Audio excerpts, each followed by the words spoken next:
राजधानी रांची के पंडरा इलाके में हुए लूटकांड पर पुलिस के हाथ अब तक खाली हैं। लुटेरे अब तक पुलिस की पकड़ से दूर हैं। ऐसे में बीजेपी ने कानून व्यवस्था पर सवाल उठाए हैं। देखिए रिपोर्ट।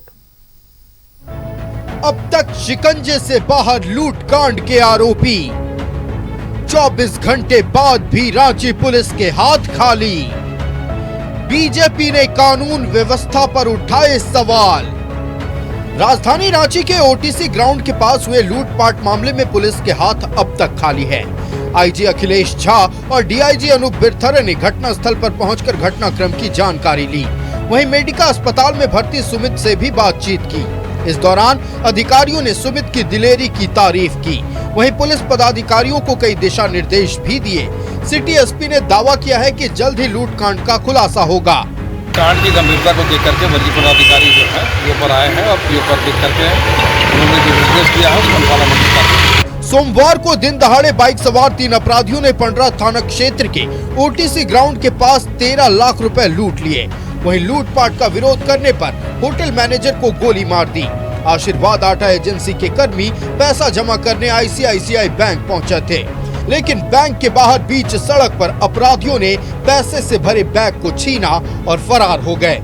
हाल के दिनों में राजधानी में बढ़े क्राइम के ग्राफ से रांची के लोग चिंतित हैं। कि जब राजधानी में इतना क्राइम, लूटपाट, हत्या जैसी वारदात हो रही है तो राज्य के बाकी जिलों में क्या होगा। और अभी नई सरकार बनी है तो हम लोग यही युवा होने के नाते यही उम्मीद करते हैं सरकार से कि लॉ एंड ऑर्डर पे ध्यान दे। लूटकांड की ये घटना जहां घटी वहां से महज कुछ ही दूरी पर रक्षा राज्य मंत्री संजय सेठ का आवास है।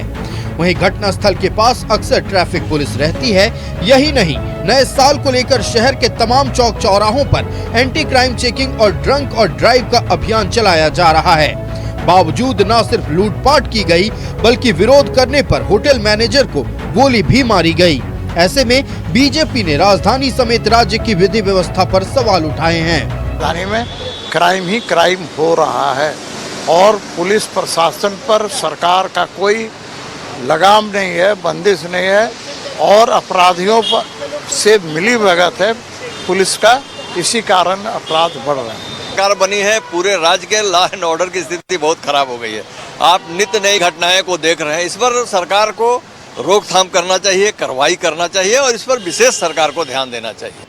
क्राइम का रेट, क्राइम जो है वो बढ़ा हुआ है। पोस्को का मामला हो, छेड़खानी का हो, बलात्कार का हो, हत्या हो, लूट हो, ये बढ़ा हुआ है। और जितनी सरकार को शिद्दत के साथ करनी चाहिए वो अभी तक इसके क्या कहेंगे, एकदम ऐसा लग रहा है कि बंसी बजा रहे हैं। बहुत सुकून का है, अपने तो सुकून में है लेकिन यहाँ की जनता का चैन छीना जा रहा है। लूटकांड की जांच के लिए एसआईटी का गठन किया गया है। पुलिस ने एक आरोपी की तस्वीर भी जारी की है। साथ ही 20,000 रुपए का इनाम भी घोषित किया है। लेकिन घटना के 24 घंटे के बाद भी पुलिस के हाथ खाली हैं। न्यूज़ 11 भारत के लिए रांची से इमरान और रुचि की रिपोर्ट। तो राज्य में बढ़ते क्राइम ग्राफ को लेकर अब सियासत पूरी तरह से गर्म हो गई है। रांची के पंडरा इलाके में गोलीकांड और लूटकांड हुई।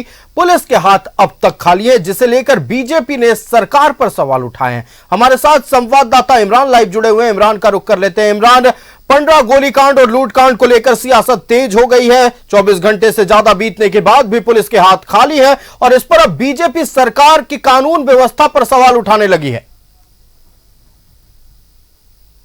देखिए, राजनीतिक गलियारों में भले कानून व्यवस्था या फिर आपराधिक घटनाओं को लेकर के चर्चा में रहे, लेकिन आज जिस तरह से पुलिस मुख्यालय ने भी आज जो आंकड़े जारी किए हैं, जिस पर बताया है कि किस तरह से राज्य में साल भर के अंदर जो बड़ी नक्सली वारदात को अंजाम देने वाले नक्सली थे, एरिया कमांडर हो, उसके बड़े नक्सली हो, या तो सरेंडर किए हैं या तो फिर मार गिराए गए हैं या कई लोगों को गिरफ्तार भी किया गया। इसी तरह से अलग अलग आंकड़े जारी किए गए जो बताते हैं कि झारखंड में लगातार कानून व्यवस्था को लेकर के काम किया गया है। अब इस पूरे मामले को अगर हम लूटकांड से देखें, 2 घटनाएं बैक टू बैक हुए हैं, रातू और पंडरा, ये 2 थाना क्षेत्रों में लूट की घटनाएं हुई थी। दोनों घटनाओं को लेकर के पुलिस जो है वो लगातार काम कर रही है। ऐसे बहुत कम ही केस है जो राजधानी रांची सहित अन्य थाना क्षेत्रों में जो है वो अब तक अनसुलझे हैं। तमाम जो केस है, आपराधिक घटनाएं होती है पर पुलिस जो है एक्शन भी लिया जाता है, जिसके बाद अपराधी जो है पकड़े भी जाते हैं। जहां तक मुझे जानकारी है कि अब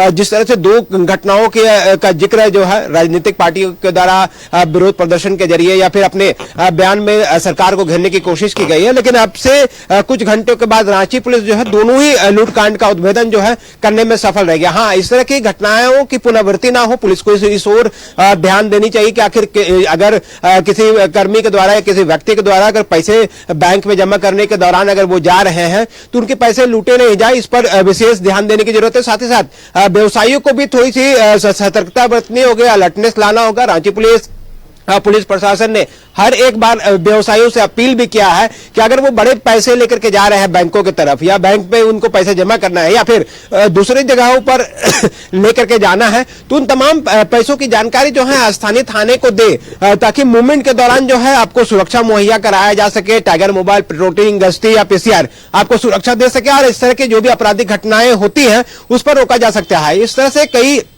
बार दिशा निर्देश दिए गए हैं, लेकिन इसके बावजूद दोनों ही घटनाओं में जो व्यवसाय थे उसने पुलिस को जानकारी दे दी और बड़ी रकम लेकर के वो सीधे बैंक की तरफ जमा करने के लिए निकल गए। तो इस तरह की चीजें हुई हैं। अब देखना होगा कि दोनों ही कांड का उद्भेदन कब तक हो पाता है, लेकिन रांची पुलिस लगातार दोनों ही कांड को गंभीरता से लिया गया है रांची पुलिस के द्वारा, और दोनों ही कांड के उद्भेदन को लेकर के एसआईटी का गठन भी किया गया है, जो कि कोतवाली डीएसपी के नेतृत्व में एक बंटरा लूटकांड के एसआईटी का गठन है, जिसमें अपराधियों की पहचान करने से लेकर के अपराधियों को ठिकाने तक लगातार छापेमारी की जा रही है। और इस दौरान जो है अपराधियों की लगभग पहचान जो है वो रांची पुलिस कर चुकी है। ऐसे में उस तक पहुंच करके अपराधियों को गिरफ्तार करना रांची पुलिस के लिए एक चुनौती है, जिस पर लगातार काम किया जा रहा है। इसी तरह से अगर हम कहें तो रातू लूटकांड के मामले को लेकर के इन कांड में भी अपराधियों की पहचान जो है वो लगभग कर ली गई है और अपराधियों की गिरफ्तारी के लिए प्रयास किया जा रहा है। अब दोनों ही कांड जो है अभी तक अनसुलझे, आज की तारीख में क्या है 31 दिसंबर तक जो है ये अनसुलझे जरूर है, लेकिन उम्मीद करते हैं 9 वर्ष का मौका है, 9 वर्ष लोगों को सौगात के रूप में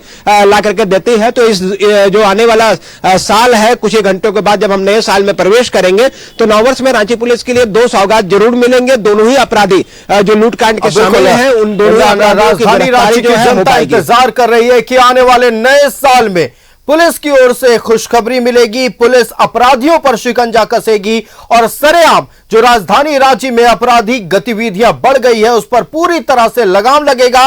राजधानी वासी बेफिक्र होकर राजधानी की सड़कों पर एक बार फिर घूम पाएंगे। इमरान, आपका हमारे साथ जुड़ने के लिए और तमाम जानकारी दर्शकों तक पहुंचाने के लिए बहुत बहुत धन्यवाद।